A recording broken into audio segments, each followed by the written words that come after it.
On 31st December 1600, Queen Elizabeth of England signs a paper allowing a sea trade company to sail across the globe for trade purposes, which goes down to conquer 25% of the entire world in the upcoming centuries.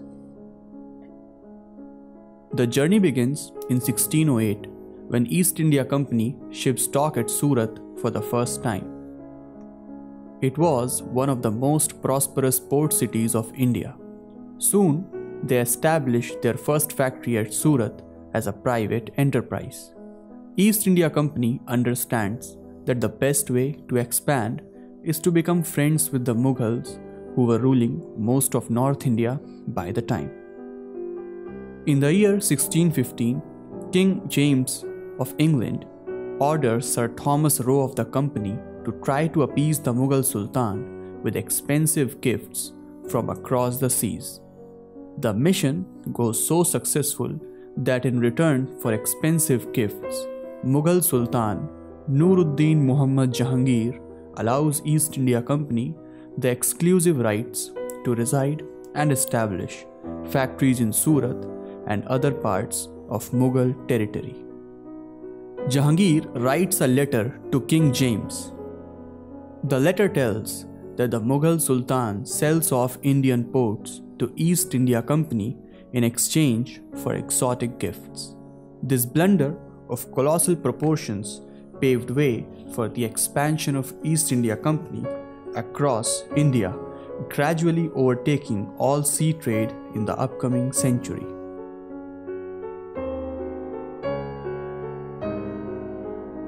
The Mughals made it a policy to push their mistakes further.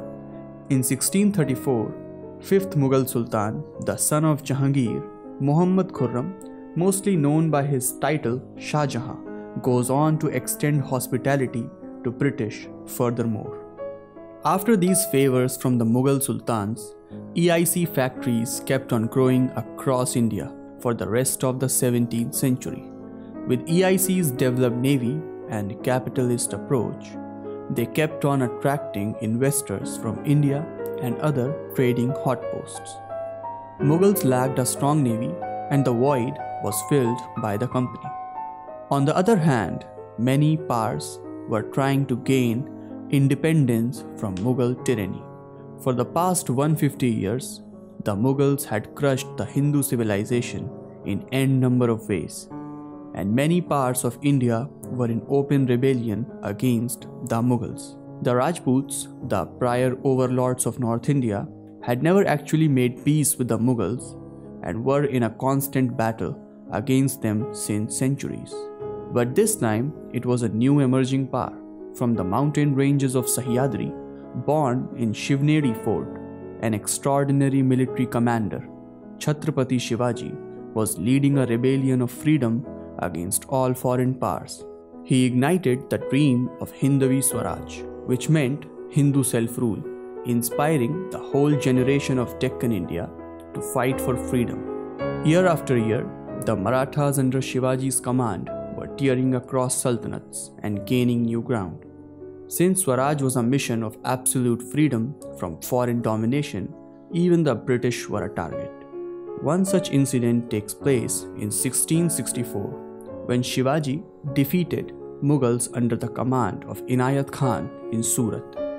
The incident, famously known as Sack of Surat, was a decisive victory of the Marathas over the Mughals. According to British historian James Crantoff, Shivaji attacked a captain of the East India Company during this battle. Rebellions from Marathas forced EIC to leave Surat as their headquarters and gradually shifted it to Bombay. Shivaji was aware of the potential threat the British could become in upcoming centuries and thus decided to build a navy that was strong enough to free western coasts of India. At the time of his coronation in 1674, Shivaji had 57 major warships and over 5,000 men under his command. This effort freed most of Konkan coast from foreign domination for over a century. While on the other hand, the Mughals didn't see the company as much of a threat, instead considered them to be friends, just as Shah Jahan and Jahangir used to believe. This lenient approach from the Mughals gave the company a chance to grow overly ambitious. In 1686, EIC decided to launch an offensive against the Sultanate, but on land, EIC was no match for Turko-Mongol cavalries of the Mughals and were defeated easily. But by now, most of the sea trade routes were dominated by the company, and the Mughal Sultan Aurangzeb, known his limitations on the sea, let the company continue its trade in return for a mere compensation of 1,50,000 rupees. By now, the Sultanate had become overly dependent on company for sea trade. While the company expanded, Aurangzeb had other priorities. He was obsessed with crushing all rising Hindu powers and conquering southern India. Aurangzeb nearly emptied the Mughal treasury fighting the Marathas, for Maratha war tactics known as Ganimi Kawa were cost-efficient and terrain-friendly, while the Mughal warfare techniques were inadequate for Deccan mountains. When Aurangzeb was busy fighting Marathas, the Rajputs were ready for their piece of freedom. After Aurangzeb's death, Nawab of Bengal became a separate kingdom and the Rajputs declared independence after 170 years of struggle. In the year 1717, Mughal Sultan Farrukh Shiar waived off customs duty for the company, giving them a free hand further. By the 1750s, the landscape of India had changed. By the grace of Peshwa Bajirao and his son, Shivaji's dream of Hindavi Swaraj was now reigning across India. In the year 1751, the Marathas were ruling lands between Panipat to Cuttack, from Delhi to the southern tips of Konkan coasts. How Marathas managed to win over half of India in just a matter of 40 years is a whole story in itself, and that shall be discussed separately. On the other side, the British threat had emerged stronger than ever. EIC factories were becoming political force in Bengal. In 1756, Siraj-ud-Daulah succeeds as the Nawab of Bengal after the death of his grandfather, Ali Wardi Khan. His personality is said to be a combination of ferocious temper and feeble understanding. He ran into a conflict with the British without a proper plan, wherein he attacked British fortifications in Calcutta and ended up killing over 120 British soldiers in the Black Hole in Fort Williams. Nawab's bizarre miscalculations invited British aggression immediately, and like always, British were ready to buy off a few traitors before going to the battle. They found one in Mir Jafar, one of the most important army generals of Bengal army. On the day of the war, Mir Jafar, who was in charge of 15,000 cavalry of the Bengal army, ran away from the battle in the middle, giving the British an easy victory over Siraj-ud-Daulah.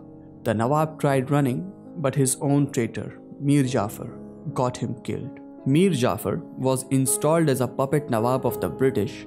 While he sat on the throne and ran the polity, the British controlled the taxes, indirectly controlling the Nawab. On the other side, Marathas had expanded up to Afghan valleys of Kandahar. Raghunath Rao writes a letter to Peshwa on 4th May 1758. He tells that Lahore, Multan and other portions of Afghanistan are now under the command of Hindu Swaraj. The Mughals, weaker than ever, have not gotten over their obsession of destroying Swaraj of Marathas. They saw this as a wonderful opportunity to unite with the Afghans. Najib-ud-Daulah, a Rohilla commander-in-chief and a Mughal associate who was also a relative of Afghan Supremo Ahmad Shah Durrani, writes a letter to Durrani, inviting him to wage jihad against the Marathas. While the British were growing stronger than ever, the Islamic Sultanates united in their cause to destroy the rising Hindu power. Shuja-ud-Daulah, Nawab of Awadh, decided to join what was being considered as the army of Islam. This was a huge blow to the Marathas, as the financial support provided by Shuja-ud-Daulah to the Afghans changed the whole equation. Marathas, though, could have defeated all of the sultanates individually, but fighting all of them together from all directions was going to be typical. In the past decades, Marathas had not seen defeat, and this made them believe that they were almost invincible. Their tactics were always quick and well targeted and cost efficient as established by their predecessors such as Chhatrapati Shivaji and Peshwa Bajirao. But they managed to overlook the greatness of their tactics and chose the other way. They brought their families, festivities, and all that could travel as they knew it was going to be a long battle. This load that they brought and the unity amongst all Islamic powers paved way for their defeat. Maratha commander-in-chief Sadashiv Rao died in the battle. After the defeat, Afghans chose to do something that went beyond all evil. 40,000 Maratha prisoners of war were killed after the surrender, butchered as some may call it. Afghans destroyed temples and holy sites to mark it as the victory of their faith. Marathas lost all land north of Sutlej after this battle. Maratha Confederacy never recovered from this dent. With the loss of the Third Battle of Panipat, the dream of the re-establishment of Hindu Shahi upon all of India took a disastrous halt. The Marathas went into recovery mode, trying to maintain everything they had in central and north India, whilst the British and Muslim powers grew ambitious. Reportedly by the year 1763, EIC had 67,000 soldiers under their command. Usually, the top posts were all given to the English, while the soldier ranks were filled with Indians who would do it as just another job at a private company. English had read the Indian fault lines very well and knew which community or clan to pit against whom to keep the control. Very often, soldiers would be sent to a rival clan, caste, or ethnicity to fight against keeping the emotional zeal intact in soldiers. Once again, the three Muslim powers of North, Mughals, Nawab of Bengal, and Nawab of Awadh, tried to reassert their power in the north, but lost badly to the British.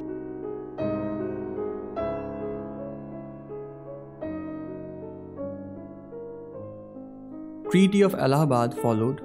Bengal Sultanate completely went to the British, while Mughal Sultan Shah Alam and Nawab of Awadh Shujauddaulah surrendered and accepted British supremacy. English became a huge power in North India now.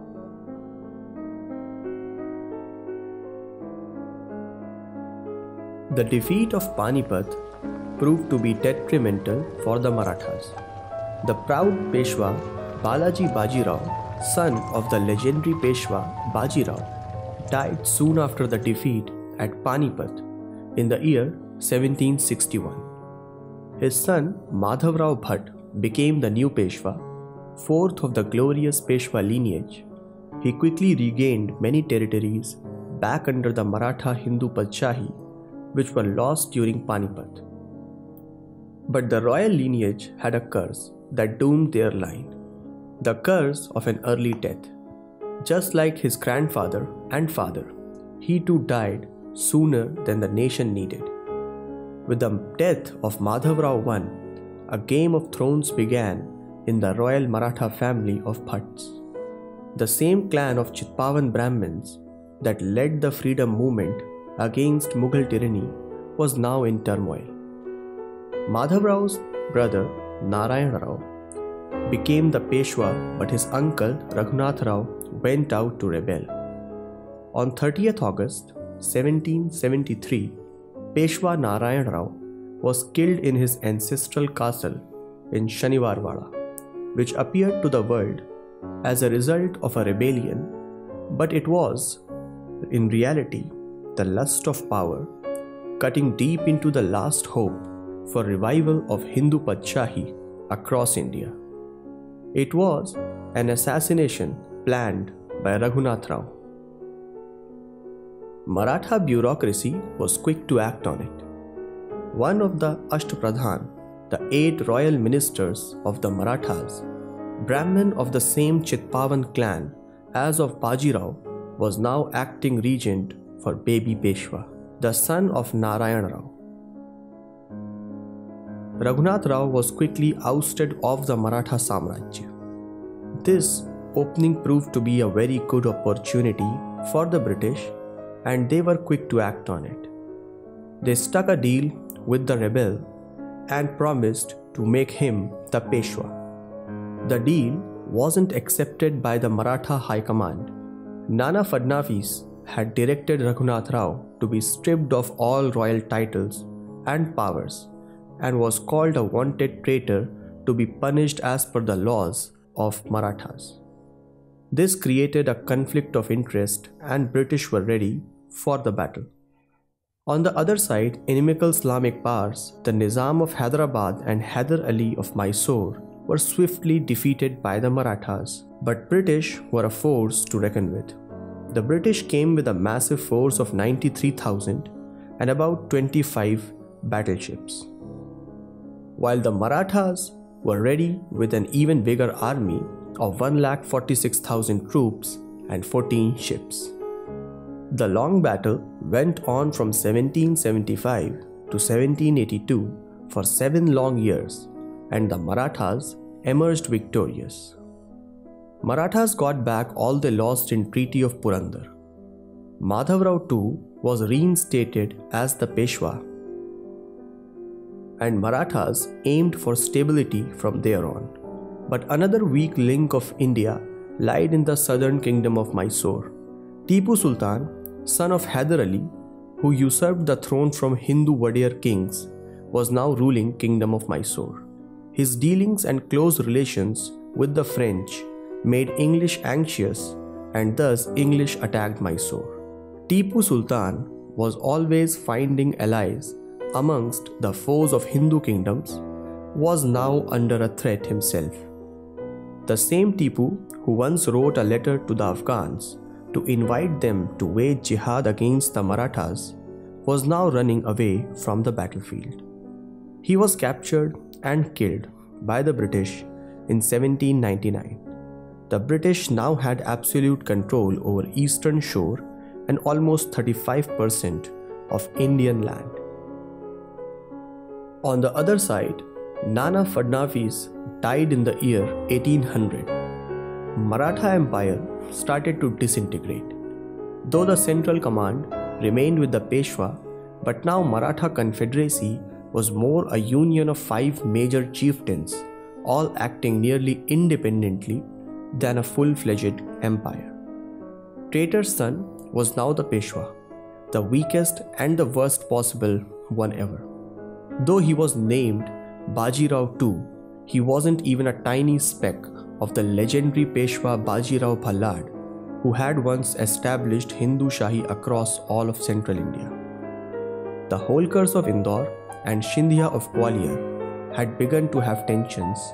Acting nearly as independent kingdoms, the infighting began. British, on the other hand, had grand trade success and modern artillery at their dispensation and were ready to pick sides and conquer more. In the Battle of Poona, 1802, Holkars defeated the combined Peshwa and Scindia army, bringing disgrace to the royal Peshwa lineage. Peshwa made a rash decision to take protection of the British at the Treaty of Basai. Bhosle and Scindia did not accept the treaty and waged a war with the British. Freshly victorious Holkars sided with the British, and they managed to defeat the Scindias and other Maratha clans. The British acquired huge chunks of land after the victory and made separate treaties with all Maratha forces. The Marathas were frustrated with the increasing dominance of the East India Company. The Peshwa, renewed with a lot of vigor, transformed into warrior mode, united the Maratha clans once again to go for one final battle that could save India from the British. Peshwa nearly emptied his treasury trying to raise an army in secrecy. He distributed funds amongst the Maratha clans to prepare for war. Envoys were sent for support from Rajput kingdoms and Sikh Emperor Maharaja Ranjit Singh, and also the King of Nepal. But the Scindias got caught trying to send the message and were forced to sign the Treaty of Gwalior wherein Scindias were forced to fight against freelance mercenaries known as Pindaris, who used to be Maratha allies. Looking at the condition, Peshwa hurriedly started the war. Peshwa Bajirao II burned down the British residency in Pune. This marked the beginning of the Third Anglo-Maratha War. Bhosle and Holkars also burnt down British residencies in their regions. The one big Muslim power, the Nizam of Hyderabad, sided with the English. The sun was rising for the British. They managed to win on all fronts from all Maratha forces. Peshwa rule formally ended with the surrender of the Peshwa. All Maratha clans were forced to accept British supremacy. A weak Chhatrapati was given Satara under the British. Gradually, all leftover kingdoms were annexed by the British by hook or by crook, by military victory or by deception. From 1818 to 1947, the British plundered India to poverty. The richest nation was turned to an impoverished one. The traditional education, medical systems were destroyed and replaced by English methods. Great ancient knowledge of India was absorbed and repackaged by the British as theirs. Sanskrit, the one language that united the Hindu civilization, was swept off of Indian culture quietly.